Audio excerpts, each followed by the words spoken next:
Sebanyak 5 dosen Universitas Ubudiyah Indonesia lulus sertifikasi dosen di tahun 2023. Program ini merupakan program Kemendikbud-Ristek Dikti, yaitu upaya meningkatkan mutu pendidikan nasional dan memperbaiki kesejahteraan dosen dengan mendorong dosen untuk secara berkelanjutan meningkatkan profesionalismenya.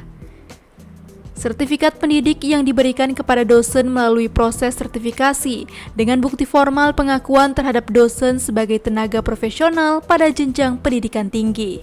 Universitas Ubudiyah Indonesia mengucapkan selamat kepada Ibu Lisnawati SEMM, Ibu Khairanisa Anwar SSTMKM, Ibu Eva Rosdiana SSTMKM, Ibu Rulia Meilina SFAM MSI, dan Ibu Ulfa Husnadirah SSTMKM.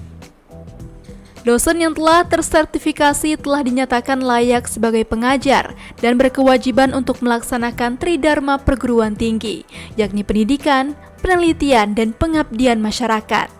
Melalui sertifikasi dosen yang telah diterima melekat standar profesional yang dimiliki di bidang melaksanakan tridharma perguruan tinggi, yaitu meliputi pendidikan, penelitian, dan pengabdian masyarakat.